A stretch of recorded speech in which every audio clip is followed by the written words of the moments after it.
In this section, we're going to talk about how embedding in a fractal and the possibility of zooming in towards center infinitely, as it were, is the same thing as the charge density we feel as bliss. So the very heart nature of compassion, as this ability to kind of turn inside out, where a wave can focus inward infinitely, is the model for how it is that we get charge density, or braiding, or eventually we're going to call it implosion, right in the DNA. This section of our story will deal with a summary, more sort of defense of the hypothesis that bliss is the purpose of DNA, because this is what puts charge density in our genetic material.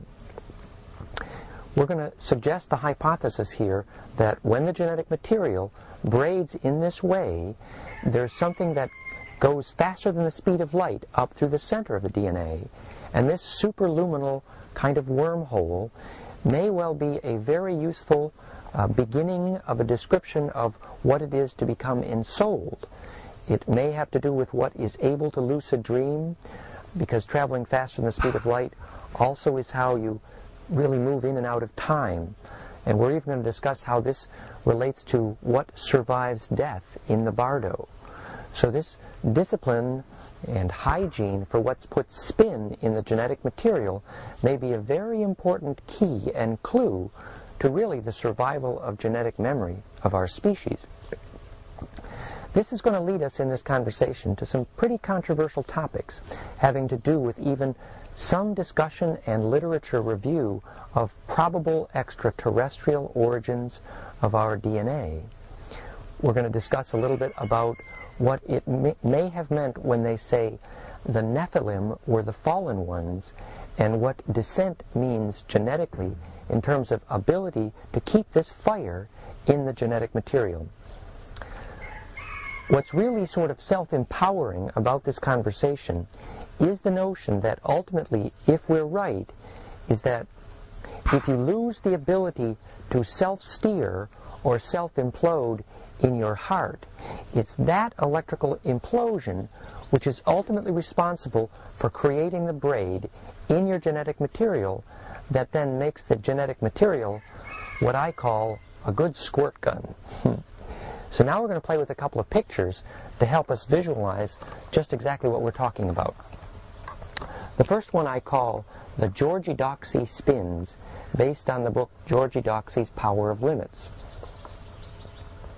And so in that movie we notice that when waves coming to this point right here appear to come to a head, do you see how these waves appear to come to a head? And yet the ratio of the lengths of these waves is 0.618 here, 1.0, 1.618, 2.618. So where all the waves converge at one point and phase lock may well be a place where their wavelength and their wave velocities add and multiply. So that may be a way to understand how the speed of the wave fronts is pushed through the speed of light in DNA.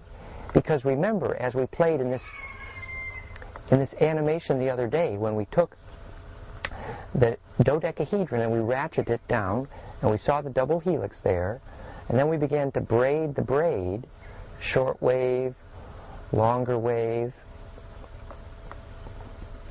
and we began to see an envelope forming right in the genetic material, that ultimately what happens is you get a wave. Oops, let's go back there again. Let's not lose our place here. There we go. And it stopped? Okay. You get a wave on a wave on a wave, where the place where they all come to focus or agree, there is interaction between the phases of the wave. So here you have the short wave, and here you have a longer wave yet. And in the nature of the genetic material, there is the possibility where the waves cross and make that X, where they all come to that one point. They add and multiply the speed of the front wave. We call that the magnetic X, and I'm going to play you just one more picture of that sort of magnetic X story. How's the radiance of your magnetic X? Remember that here's the braiding going down the DNA, and then you get that X formation, and then because of the nature of that X formation, at the cross point, you get this improved squirt gun, where the harmonics coming out the X actually appear to probably go through the speed of light. So this is where we left off in our first part of the conversation, which was about, golly, it is probable that something superluminal is happening in the genetic material. A friend of mine named William Pensinger in Santa Fe has made measures of genetic material conducting signals faster than the speed of light.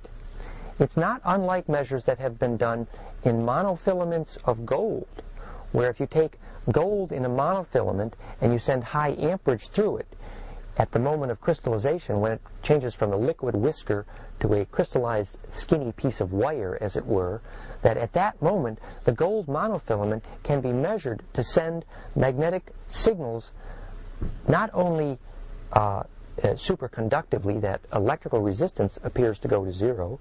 This is documented rather extensively in the literature, but also that the wave velocity, the propagation velocities, begin to become faster than the speed of light. And interestingly, there's even some suggestion that you can take the end of a gold monofilament and weld it to the end of a DNA monofilament and measure that faster than light ability.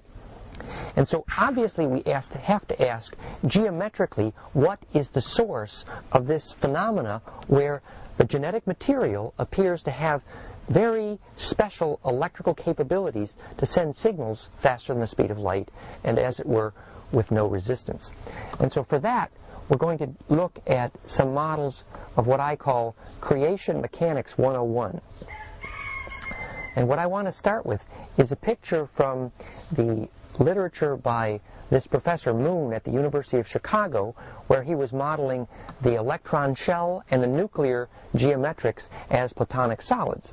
And he specifically showed that palladium here, I don't know if you can see it very clearly, but the palladium atom here is clearly dodecahedral.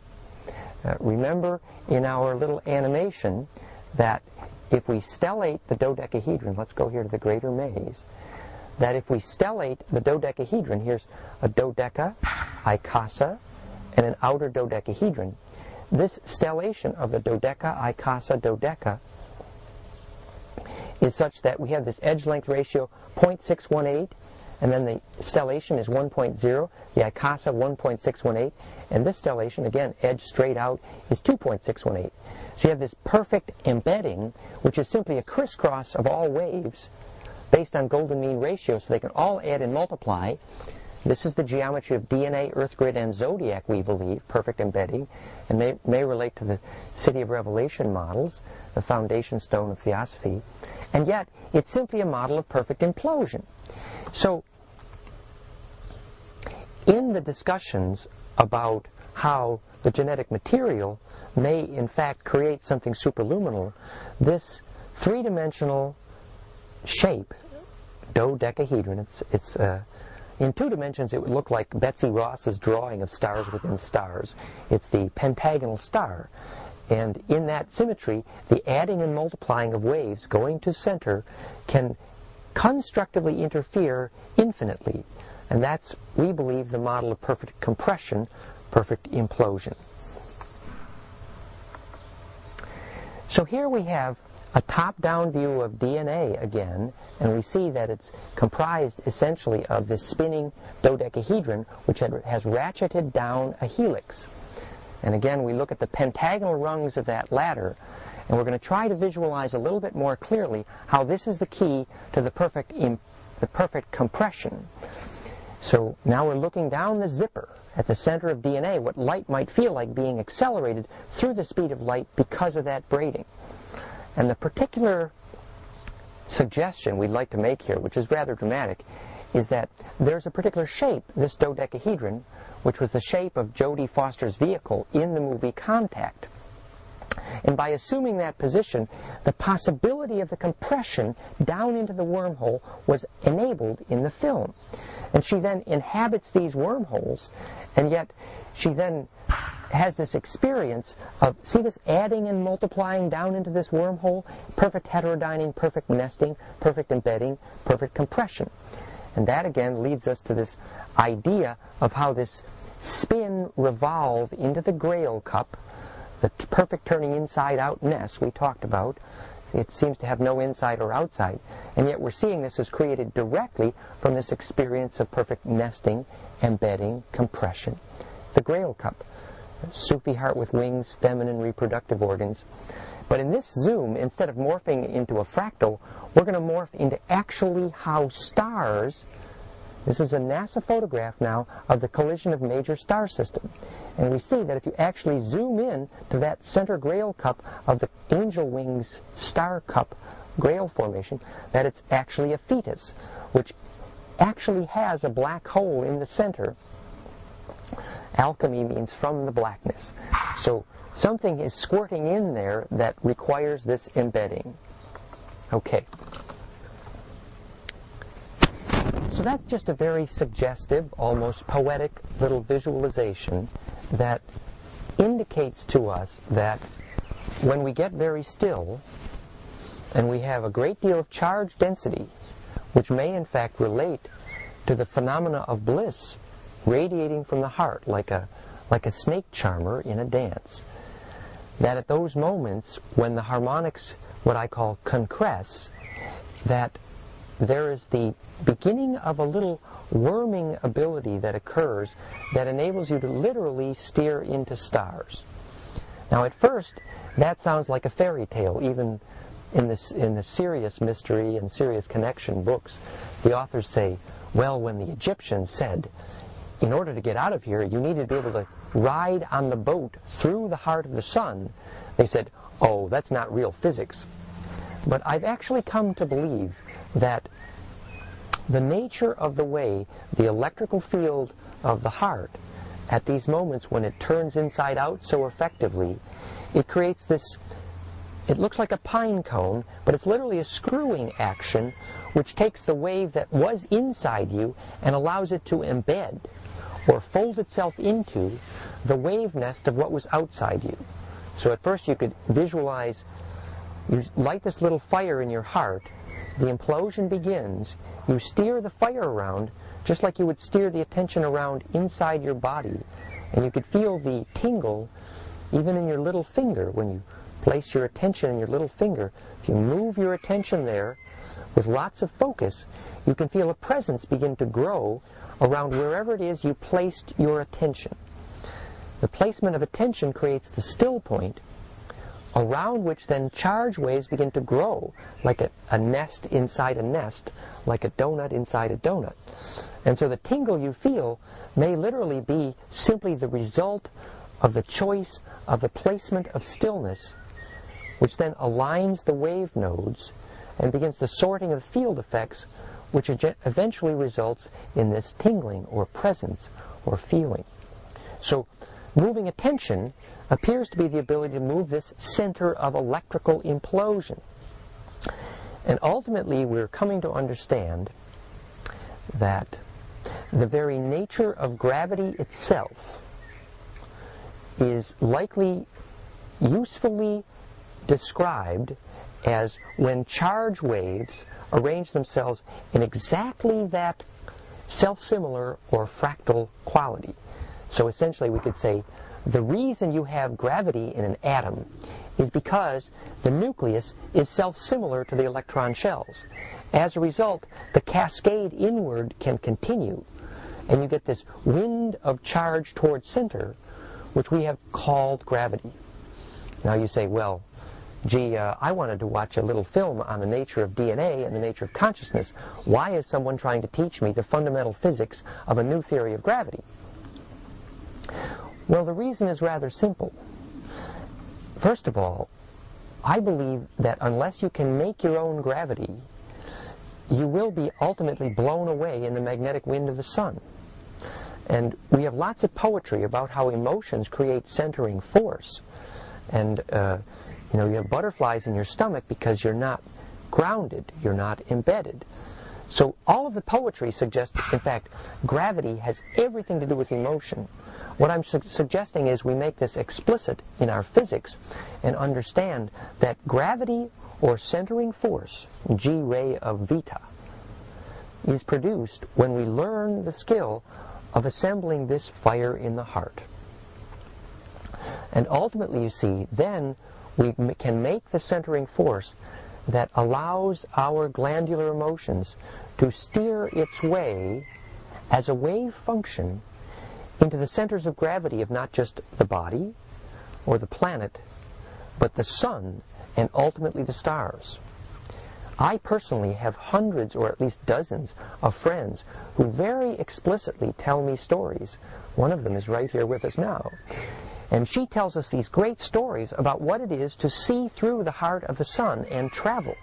And more friends are able to do this, and they're quite vivid and explicit about it. And I would suggest to our physicists that we can no longer ignore this phenomena of the ability to be able to see your way through the sun, because it is a clue to what I believe is ultimately the way in which our collective genetic memory has a way to be harvested, has a way to travel into stars. If you remember in Starseed Transmissions at the end, you see this, with Ken Carey's book, you see this blue fire aura around the planet come to be self-organizing enough, and then it appears to detach from the planet and sail through the sun into stars. The Templar name for those who could enter the sun was called Solarians, Solar Eon, or they called them Veracocha, the clear ones. The Anunnaki were a story of those Ans who could travel through the sun. The solar logos, the solar beings. Every myth that, if we look deep enough, informs us that the ability to enter and inhabit the sun is the key to the way in and out of the gravity field of the solar system. This makes physical sense, and now I would like to understand that if we understand, I'd like to suggest that if we understand the nature of glandular emotion making implosion, we can understand this in electrical terms. So to make this story kind of more fun and bring it closer to home, I'm going to now weave a little bit of a fairy tale, which is based in large part on some scholarship. The scholarship touches on Zecharia Sitchin's stories of the Sumerian tablets as enunciated in his books Genesis Revisited and the many books, let's see, what were the other books of Zecharia Sitchin? 12th Planet, thank you very much. And so he has looked at the origins of Egyptian and the origins of the Bible and found them to be largely fairly poor translations of the Sumerian tablets.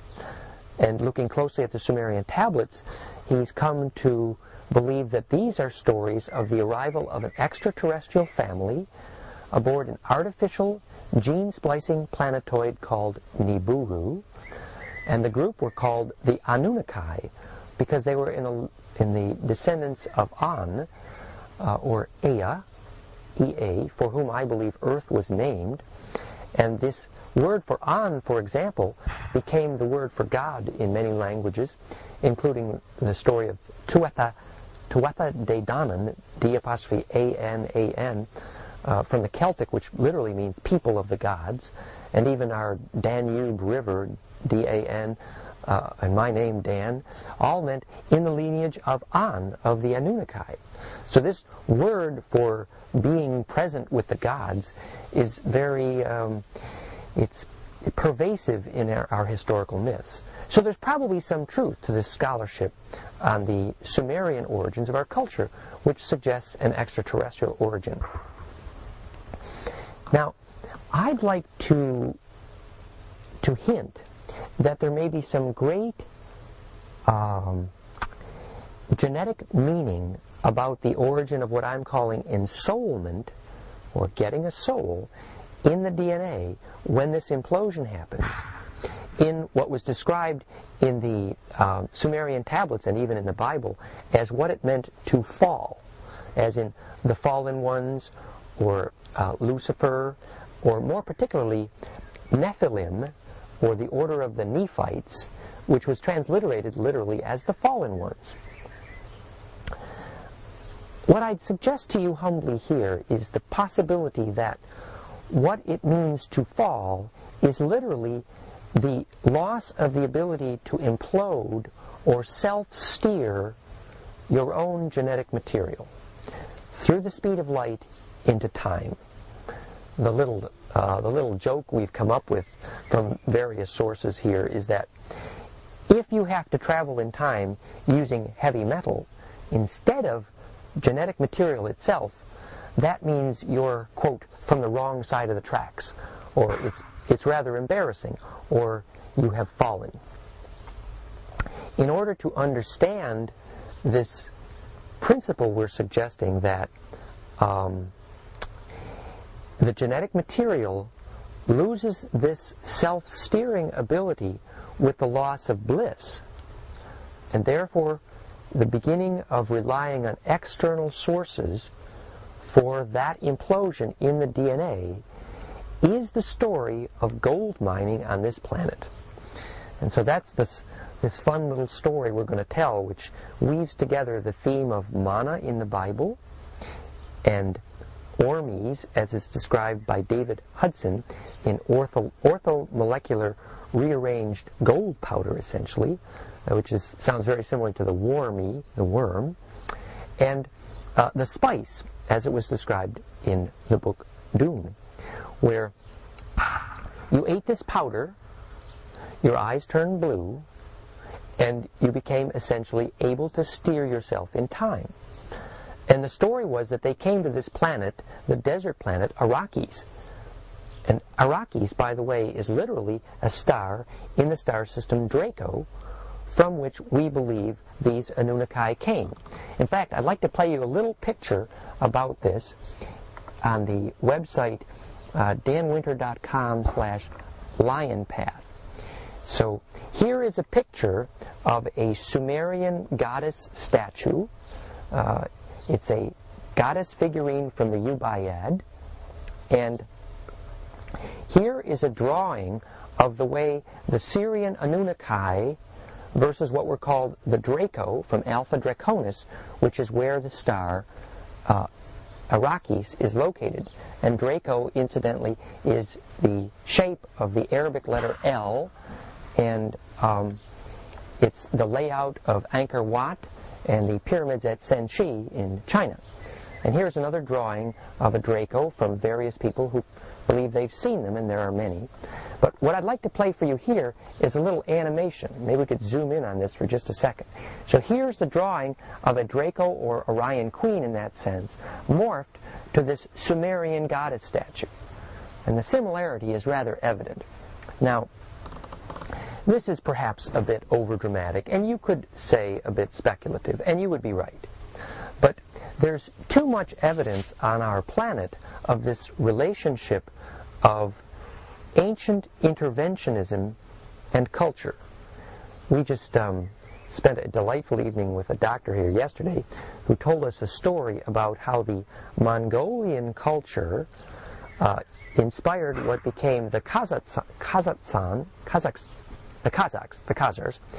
and which became the Ashkenazi, which then became the branch of the Jewish tradition, which he painted this elaborate picture of how the Bank of England and all the Masonics were all influenced by this Ashkenazi order. And so you get this kind of classic New World Order story, which all of us have heard pieces of.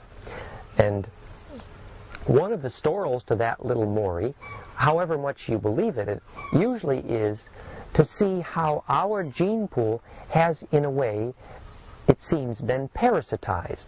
Or another way to look at it is some of us believe that the Magdalene lineage was another name for the Mogs of the Orion Queens, this culture from Orion, and yet the Mog lineage becomes the inspiration for Magdalene's children, whom the Templars are protecting, and the Templars install insurance and banking for the first time in the West, which then gets bad press under the same skull and bones of Magdalene, purportedly, and the insurance and banking with the same largest navy on the planet with bad PR is called the Pirates. And then that same Skull and Bones does the insurance and banking on the psychoactive substances, which is the drug cartel of the CIA, started by the Order of Skull and Bones, regulating the psychoactive substances. And always, it's kind of a tax on access to the wormhole via access to external sources of psychoactive substance, in this case, drugs. Well, if we look at the purported reputation of this Orion culture, and I reference in this regard several books, one in particular, Guardians of the Grail by Robert Morningsky, where he purports to interpret significant portions of their language based upon their genetic roots in the shape of what we would call the velociraptor. Now, this is not to say that everything reptilian is evil, because I strongly believe that chutzpah, that strength, that power, that guts, that juiciness up the reptilian brain stem is what gives us the ability to have powerful kundalini and tantra and bliss and squirt through the stars. So the downside of the story is, yes, there was a fallen element of that, what may be draconian and related interventionism among the Anunnaki, and this stories we have about the firefight under Dulce, where the Dracos killed such a high number of the American fastest crack Navy SWAT teams, like they were flies, and yet at the same time, and also you have these many stories about abduction of humans and the eating of live glands, which you can understand, because if you lose the ability to make glandular juice, then naturally you need an outside source for that. We call that the addictive personality. Yet, on the other hand, you have this incredible story in Genesis of the Grail Kings by Lawrence Gardner, where he exquisitely narrates that this Draco family, he says explicitly, historically Draco, became our story of the dragon cult, and Sumer, S-U-M-M-A-I-R-E, as in Sumeria, the Sumerians, literally means the dragon family, or the reptiles, in Celtic, you see. So here is Gardner telling the story about how the Anunnaki fabricated the high end of their genetic experiments in the Cain and Abel story, which the word Cain, as in Cain and Abel, C-A-I-N, becomes the word C-A-Y-I-N, which becomes our word for king. And he said this is the first in the lineage of the Grail Kings. And this was, in fact, an extended experiment, and it was the same kind of genetic engineering they did to install the kings and queens in the royal houses of Europe for thousands of years that we do and think nothing of when we breed show dogs or show horses. It's the same kind of skill or activity. And we think at first this is sacrilegious, and indeed, if the bliss, if the spontaneity, if the freedom goes out of these bloodline crosses, we do indeed lose the passion and bliss that ensouls DNA. And we get, as a result, what I call the Borg Queen phenomena. So what I'd like to try to describe now is the principle of how it is that those who become externally addicted to what it is that puts fire in their blood eventually become fallen or Borg-like, which I call the addictive or mucus-making personality, versus those who learn to make that fire from the inside out, the glandular skill to build Phi's ray implosion in the heart's voltage that starts this turning inside-outness happening recursively in the field effect in the center, the electrical center of gravity of the body, that ultimately then creates the sound ponytail that braids the DNA into the implosion that ensouls or squirts through the speed of light into time. So for this little story, we're going to use the specific example of what happened to the what we're going to call the Nephilim, which you might think of as the fallen ones of the Anunnaki, the Nephites. Thoth is telling us, you need no longer be just spawn of the Anunnaki. and what I'd like to, or even spawn of the Nephilim, and what I'd like to suggest to you of how it is that we emerge from that role. Because clearly at first it's a little bit humbling to think that all our noble stories of spiritual ancestry, and Adam and Eve in the Bible, and the story of Genesis, is mostly some fairly klutzy genetic engineering and cloning by some medium-grade reptilians. I mean, this is not, how shall we say, this is not, this doesn't give us a quality feeling for where our parents came from. And yet, I'd like to suggest to you that there's a deeper meaning here, which is actually quite inspiring and quite spiritual. And to get at that meaning, we need to tell a little bit more of the story of this gold powder. See, what we believe happened was that the Orion Queen culture used the technology that we see in beehives today to create a royal family. They used royal jelly. Gardner describes this in some detail. And the royal jelly for the Orion Queens was the high serotonin melatonin content of pineal pituitary secretions that, when consumed, could help implode at the glandular level more powerfully the juices in the incarnating spiritual leader, or avatar, or Messiah. Gardner is suggesting that the word, well, first of all, one of the ways they fed this royal jelly was the menstrual blood of trained quote-unquote Vestal virgins, which is very high in serotonin melatonin. And this was called the oil of Messeh, M-E-S-S-E-H, which literally means juice of the crocodile, or best blood of the reptilians, from which comes our word Messiah. Well, one of the things that happens when you lose the ability to have passion, glandular bliss, fire in your eye, snap, crackle, pop, when you lose this, is you lose the ability to make the serotonin melatonin. I used to joke with a friend of mine. She would say, on my way home from the cappuccino bar today, I realized that maybe I hadn't yet harvested any memories for the galactic core today, which means no bliss, nothing shareable, no charge density. Another way she used to put this was she would say, when was the last time your nostrils flared? And you see, your nostrils kind of flare a little bit at that moment of bliss because the shape of the vortex of oxygen in the breathing process is focused into the nadis by the shape of the nostrils. Another fun story about that is the ancient saying was the shape of the underside of your nostrils is the shape of the favorite whole grain of your ancestors, because that's the way they consumed their fire. And the way you braid your fire in your nose is the way that you assemble spin into density. Well, to continue the little story, so what I think happened was that with the loss of the ability to make this fire in the blood, which has resulted in the song in the blood, Sangreal, which is literally, remember the piezoelectric slinky of the DNA, long wave coupled to short wave?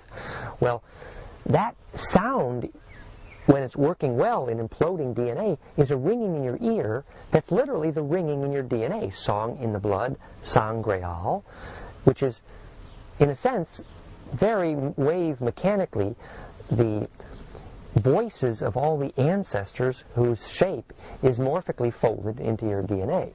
Well, when the ringing stops, what do? Some things happen. One thing that happens is that if you lose bliss over many generations, women lose the ability to propagate an immune system into the thymus of their children.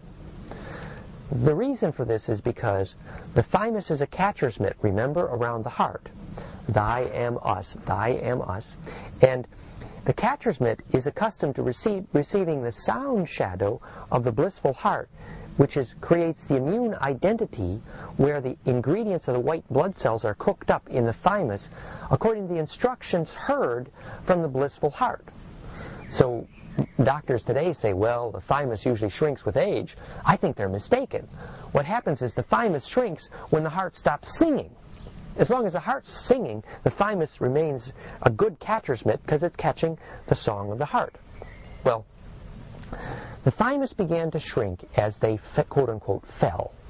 And what happened was the DNA had no added ponytail snake charmer to keep the braiding into implosion, into that charge density. And so eventually the DNA literally slows down or becomes less superconductive, and there's less going through the speed of light up the zipper, up the DNA. And I believe that is a useful, but not complete, wave mechanical description of what it means to, quote-unquote, the fallen ones. You see, with this process of loss of spin density in the genetic material, remember, this is very likely to happen when you eat genetically engineered food where they forgot that it's the braiding that makes the spin, not just the codon sequence. So if they don't know what makes a soul, don't let them cut up your genes. So what happens when they lost the ability to squirt this faster than speed of light worm up the genetic material, they lost the ability to lucid dream, they lost the ability to carry coherent memory through death, and they lost the ability to travel in time without using external heavy metal props. Essentially, they lost the ability to shamanically navigate stars. Remember, Shem-An is the Sumerian phrase to raise the Shem stone, which is to raise the Highward Firestone, which you could visualize as the Tower of Babel, of Baal, in Leolin and Ki. The Tower of Babel was the same shape as a pine cone of the pineal gland, which is a Shem stone. The Highward Firestone was simply a zodiac magnetic landscape, which we'll see in a minute. We'll play some pictures where you see this golden spiral on the plateau at Giza, around the Great Pyramids, for example. That's an example of a Highward Firestone, or a Shem stone, a zodiac temple landscape, where you create a magnetic fractal on the land, which you can then use like a lens, like a squirt gun, to squirt your genetic magnetism, your glandular juices, from your body, through the magnetic lens in the land, through the sun, into stars. So, one of the things they lost was the Shem-An, the Anunnaki, the shamanic ability to squirt themselves into stars. And so their star elders, the star elders of the Anunnaki, were the Solarians, the Viracocha, the clear ones, the ones who could inhabit the sun. They came through the sun. All of the legends, whether it's South American, Egyptians, always say they came through the heart of the sun. We see that the heart of the sun, seen clairvoyantly, looks just like a human heart. It's that perfect slipknot of turning inside-out-ness. So the result of their fallenness was that they had to find an external source for this spin. And let's tell this story with some more pictures. We'll take a little break.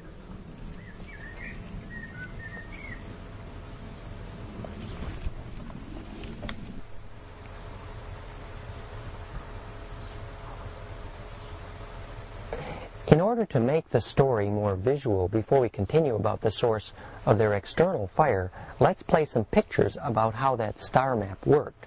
So here is this golden mean spiral on the plateau at Giza. And here is the geometric relationship between the three major star systems it pointed to. You have, in this perfect 60-degree implosion cone shape, the spin path to Pleiades and Sirius as a 60-degree right angle and declination cone, which is the implosion cone, with Orion at the midheaven, and Earth here is at the center. This cone was called Peshmatan by the Hopis. It was called Deep Space Nine in the movie. It meant one less than 10, or the way of the nine. And the wormhole that was created in the gravity wind by the arrangement of these heavy stars was used for the transport, commercial trade wind, for star transport. And Earth was located at the foci, so the solar system was valuable politically, among other reasons, for its location in real estate. Here is another picture of how the three pyramids on the Giza Plateau line up like the three belt stars of Orion, and you have this Sphinx at the cross point. And this star map on Orion literally points to a place where, supposing you had just gone to sleep in the king's chamber of the Great Pyramid, and you were looking for a place in the stars which fit the morphic fractal resonance of where you were on the land, and you would end up wanting to zoom into the stars in a place where there was a pattern fit, where, again, by morphic resonance, you could find the place where your magnetism fit the stars from your local terrain. So the squirt gun could work. And as you could see, that where you are pointed to is literally a black hole in the center of the man of the body of Orion, which it's, whether or not it's a black hole, it's at least one of the areas that's most pregnant for starbursts. See, it goes through the three belt stars, Alnitak, Alnilam, and Mintaka, and Bellatrix. And we see that in this place, in Orion, this is where we zoomed in that Grail Cup before, that it appears that something is creating the suction. This is starbursts happening dynamically in NASA footage. And if you asked a physicist what was sucking all the mass in toward a center point to make it look like a living cell being born, the physicist would say increasing gravity.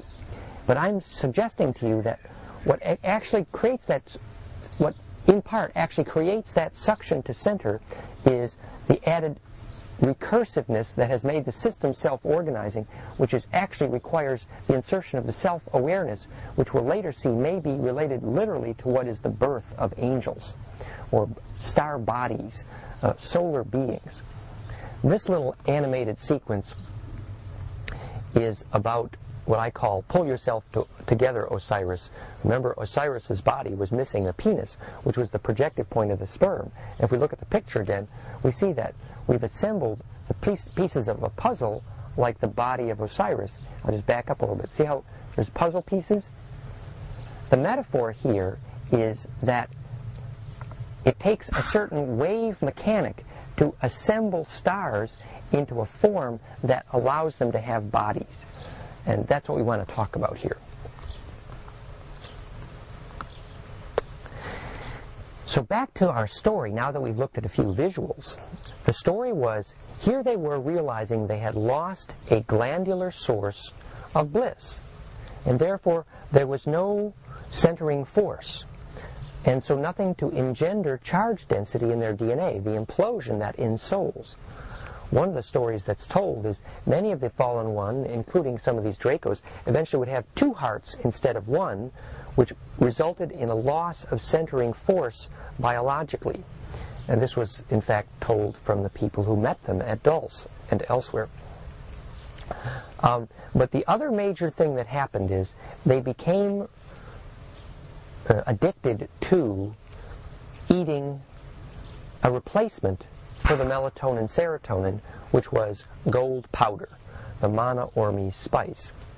And the reason gold powder, I believe, works is because the outer valence electron shell of the what they call the noble gases or the noble elements, not unlike palladium, although palladium is not identical, that the outer electron shells, which are called the sp-df subshells, the DF subshells is a 10-14 electron array, which is 5-7 donut pair, which is a dodeca Icasa array in symmetry. So essentially, gold is noble because it is so fractal atomically. It creates implosion at the atomic level. So when you submit it to lots of charge, it turns inside out effectively because it has so much centering force. Where it changes mass, turns white. It looks like popcorn. David Hudson calls it orthomolecularly rearranged. It's white powder. But the wonderful phenomena is that it becomes soluble in water and blood. And that solubility in water and blood allows it to reorient the water molecules around that implosive symmetry, creating electrical implosion at the atomic level in the blood. Now, as we saw, that when you create implosion, you create sorting. So what happens in the blood when you eat gold powder is that all of the magnetic fields which are not sustainable are sorted out. That may sound overly simplistic, but I believe it's literally a description of how you fabricate a technologically immortal immune system. Now, in fact, it was very clearly described biblically and in Dune, and it's also described scientifically in David Hudson, that eating the gold powder drastically lengthens lifespan. In fact, they're joking now that you're only dollars away from immortality. So what was the problem? Why not just eat the gold powder and live forever? Well, this is a problem discovered after millennia by the fallen ones, the Nephites, okay? What happened was that if you rely on an external unifying source to implode your DNA, the addictive gold powder, you eventually have no individuation, because the source of the fire is the source of what makes you, you. We call it ident, I tie. What ties the dents together on the soap bubble surface is the phase implosion that locks the harmonics that makes an immune system.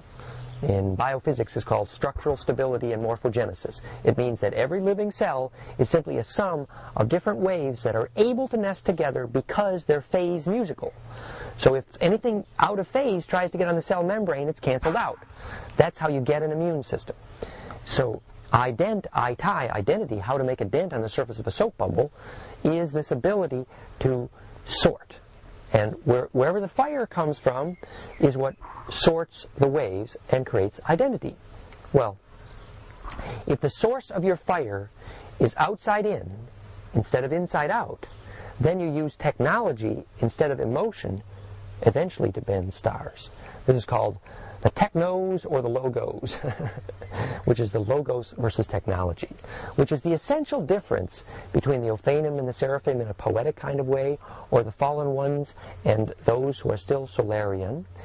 The addictive personality, which uses an outside source of fire, begins to create mucus, like those who drink alcohol and take stimulants like coffee and tobacco, because the self-not-self barrier begins to get confused, because you start to burn yourself and not know the difference between your not-self if the source of the fire was not internal instead of external. Again, this is how you can tell if a religion is self-empowering, if they say all fire, all power, all God is within you, and you don't need to pay a tax to any priest or anything outside you to access that fire, then that's self-empowerment. Well, when they became addicted to the gold powder, they lost self-empowerment because they lost the source of the fire that first decided how to turn inside out. It started the implosion that did the sorting. Fire in the heart. Anyway, so here they came here now. Our planet was so well situated in this dodecaconic of these 12 faces of the Pent zodiac that large amounts of gold had precipitated in our grid precisely because the magnetism crossed in that dodecafractal array, because we were so well situated with respect to the faces of stars. So the arrangement of our planet so fractally with respect to stars made the capacitance of those planets, those stars, as they affect us astrologically, the proper embedding nutrient for not just gold to form in the mineral veins, but also for the growth and production of self-awareness in general. So astrologically and astronomically, gravity is charge gone fractal. When stars arrange themselves well into a fractal, you create this excellent cookbook for cooking up self-awareness in gene pools, because the embedding is so complete that the gene pools are able to grow up and inhabit the stars which are in our image and likeness. So you had a lot of gold precipitated in the vein structure of Earth. We were considered valuable for our mineral deposits alone. They didn't realize that the gene pool here was also valuable. And so the Orion Consortium, as it were, which ruled a high percentage of the inhabitable planetoids in the Orion sector in a reign of terror. Because after they had become rather addicted to this gold powder, this mana ormi spice, what onset was a condition where there was only one source of the fire. It was mechanical. And they became more and more interested in the, what's the TV show, the Calypso? The Techno Calypse, right. That was the TV show that says, you too can become a Borg. It is a privilege to be assimilated. Just insert a chip in your body and you can become like everyone else. Biology is getting behind and machines are getting ahead. Well, that's precisely the sentiment which started the Orion Wars, referred to in Star Trek as the Empire Strikes Back. The Empire Strikes Back, which was essentially a story of those who were in a hive mind, total telepathy culture, which was almost entirely machine-based with little pieces of biology glued in here and there to make it fun, versus a culture of the remnant humanoids who still used some passion and bliss. And they were in part descended from what were called the dog-bird brain, the Dogon, the Wealawa, the bird tribe, the Ophanim versus the Seraphim. So, in the Empire Strikes Back kind of story, the situation is essentially between those who have fallen into this hive mind. The reason they fell into hive mind was because when there's only one source of fire, it phase embeds everyone and you have total telepathy. The problem with total telepathy is that you no longer can imagine yourself separate. So no one gets to experience the agony of separateness. And as a result, no one learns anew the skill to turn inside out and feel outside as if it were inside, we call compassion. So with the end of the birth of new compassion was the end of the birth of new individuation, which was the beginning of total telepathy and hive mind. The hive mind uses only hexagonal structures which are membrane-making and incubating, whereas the bliss passion group uses pentagonal structures, which the church says the pent is bad and yet says repent and be saved.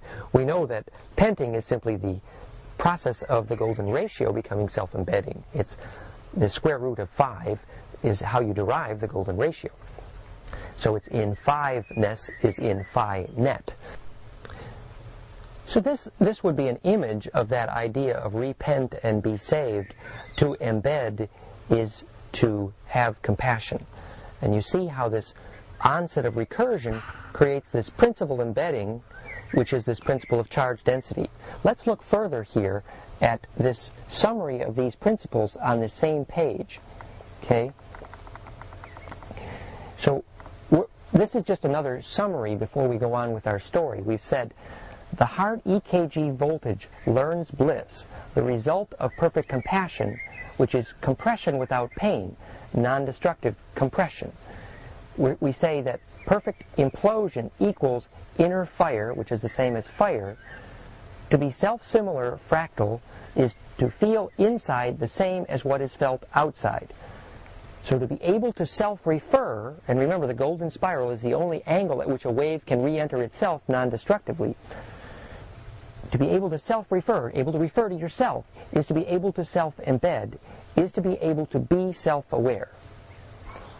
Again, fractality equals embeddability equals non-destructive compressibility equals turning inside out-ness equals scale invariance, to be able to be compressed. The scale changes, the ratio remains the same while the scale changes. Ratio is profane, scale is sacred. I'm sorry, scale is profane, ratio is sacred. So scale invariance equals spin density, equals information density, equals charge density, equals sustainability, equals shareability. And you see here in this actually became a course on managing chaos for business people. This equals marketability. It's literally the ability to create the perfectly distributable wave function optimized by this golden spiral ratio called phyllotaxis. Perfect branching is actually a deep and profound principle for how marketing, how business should happen. It's like in the Primer on Rotation and a Primer on Energy book series by Christ and Einstein. They said that there would be no shortage of energy and any resource if we didn't try to store, if we only distributed. But to have perfect distribution with no phase delay, no latency. I called to mind for a second the pictures of what they call internet storms. You know, you have a picture in the sky and it's a storm, all these clouds going around. You say, oh, if you really understood long waves of electrical pressure, you'd understand that they were literally collective emotion. And then you look at these pictures of where there are traffic jams in the global World Wide Web, and they call them internet storms. And they are, quite literally, traffic jams or waves of collective emotion, right? Well, the way you can best get your packet through this World Wide Web is to make a map of latency. I credit this idea to my friend Tom Bellio, where he explains that if you're sending a packet around the web and you simply make a map of where the packets get slowed down, eventually you can make a map of where latency, that is delay, or the only thing that slows down the web is attempt to store. If there was no attempt to store, you'd have infinite conductivity, which would be perfect distribution. I give you another example. This is from the Buckminster Fuller book, 9 Chains to the Moon. If you had billiard balls in a row between here and the moon, if there was 1 millimeter between each billiard ball, and you hit the one ball at this end, it might take a year for the ball at the other end to pop off. But if the billiard balls from here to the moon were all touching each other, and you hit the billiard ball at this end, the billiard ball at the other end at the moon would pop off instantly, faster than the speed of light. So the only thing that interferes with the possibility of infinite or infinite wave distribution, shareability, is literally phase delay. Phase delay goes to zero when compression is perfect, and so you have this perfect instant, faster than the speed of light, distribution network, which is how E pluribus becomes unum, how waves become self-organizing, how ability to respond is the result of many waves. An infinite number of waves can come to one point, infinite. And so you're able to respond to all those waves at once. And that's the moment at which the eyeball at the head of the worm that is your genes appears to begin to choose how to steer itself. It's literally a donut that's squeezing itself inside out, but it's a long tube, so it looks like a serpent. I mean, people, if you see what digestion is, are really just a long tube. And digestion is where you squirt through the middle. Well, that's essentially how magnetic fields learn to digest starlights. And when the implosion geometry is right, the front end of the worm gets an eyeball. That's called, well, there are many poetries for that, but one is called the Lazarus effect. Lays are us in the book, in the Dune series. Another is called Quetzalcoatl Returns, the many-plumed one, which is, that's how the serpent comes to feed the eagle.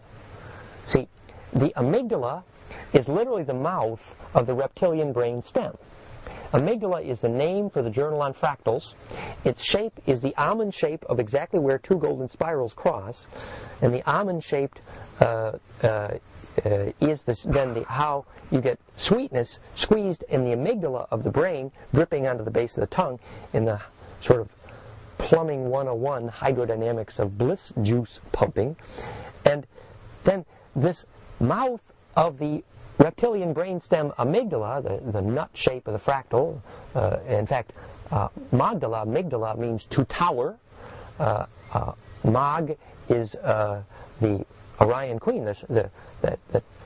Magdalene was the leading edge of this bloodline in the dynastic union of Jesus and Magda in the Grail bloodline. So here is the Mag deciding if it's going to take its bliss juice and pump it out the mouth of the serpent into the bird brain. And that's how the serpent feeds the eagle and Quetzalcoatl returns. And that's kind of the story of bliss.